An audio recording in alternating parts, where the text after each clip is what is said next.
তাদেরকে গিয়ে যদি বলেন যে আমার এরকম বারবার ইউরিন হয়ে যায় বা এরকম নারীটা একটু নিচের দিকে নেমে এসছে, কি ধরনের যোগ অভ্যাস করলে সুবিধা হবে সেটা তারা দেখিয়ে দেবে। একবার দুবার দেখে নিয়ে বাড়িতেও নিজে করতে পারেন, অথবা যদি কোনো হাসপাতালের ফিজিক্যাল মেডিসিন বা ফিজিওথেরাপি ডিপার্টমেন্টে যান, সেখানেও কিন্তু সরকারি হাসপাতালে বিনা পয়সায় তারাই হচ্ছে। লজ্জার কিছু নেই, মানুষের লাইফটা না এরকম পুরো গোল। বাচ্চা ছোট অবস্থায় যেরকম থাকে, বড় হয়ে পূর্ণ জীবনের পরে সেই অবস্থায় এসে আবার ওইখানেই চলে আসে। সুতরাং অনেকেই আছে, আমাদেরও অনেক মায়েরা আছে যাদেরকে ডায়াপার পরে থাকতে হয়, এতে লজ্জার কিছু নেই।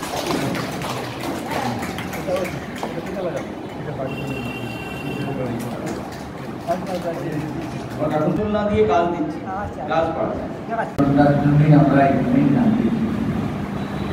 প্রথম কথা হচ্ছে যে কোনো ধরনের সিমটমস আপনারা ইগনোর করবেন।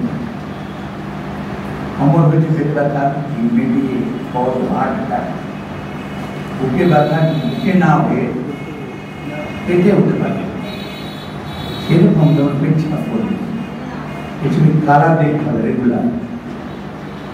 লাঞ্চে যদি ভাব থাকে, ইনফেকশন হতে পারে, ক্যান্সার হতে পারে, কষ্ট তো শরীর ভেঙে যায়।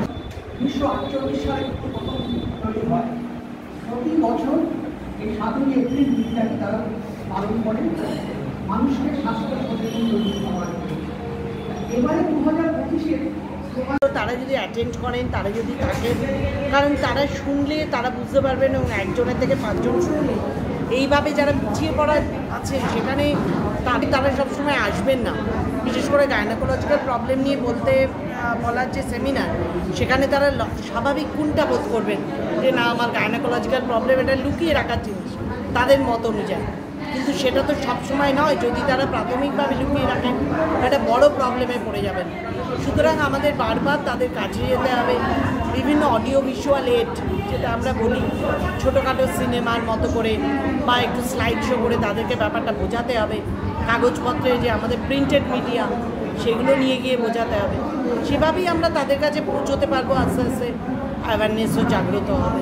আচ্ছা ম্যাডাম, এই মুহূর্তে দাঁড়িয়ে মেডিসিন একটা মানে দুর্নীতি, একটা মেডিসিন যে মানে সঠিক মেডিসিন আমরা কিনে খাচ্ছি, আপনি যে মেডিসিনটা দিচ্ছেন সেই মেডিসিনটা আমি যখন কিনে খাচ্ছি সেটা সঠিক হচ্ছে না, মানুষের কাছে পৌঁছাচ্ছে না, এই বিষয়টা নিয়ে আপনার তীক্ষ্ণ মানে বিরোধিতা কী আছে? না, বিরোধিতা মানে আমাদের কাজ তো ওষুধ লেখা, এবং তারপরে সেই ওষুধে কাজ হচ্ছে কি না হচ্ছে সেটা তো পরবর্তী পর্যায়ে আমরা বুঝতে পারবো, যখন রোগ সারছে না বা কিছু। নিশ্চয়ই এরকম একদমই হওয়া উচিত না। রোগী জীবন দান করে ওষুধ, সেই ওষুধ নিশ্চয়ই ঠিক হওয়াই উচিত। সেই ওষুধে কোনো রকম জালিয়াতিতে অবশ্যই বরদাস্ত করা উচিত। আজকে ইন্ডিয়ান রেড ক্রস সোসাইটির এই আহ্বানে আসলেন এবং মায়েদের কাছে তাদের সমস্যা শুনলেন, তাদের সমাধানেরও পথ বাতলে দিলেন, সেই জায়গায় আপনার কেমন লাগছে আজকের দিনটায়? আমার খুব ভালো লাগছে। আজকে তো যেহেতু বিশ্ব স্বাস্থ্য দিবস, 7ই এপ্রিল আমরা প্রত্যেক বছরই কিছু না কিছু প্রোগ্রামে করে থাকি।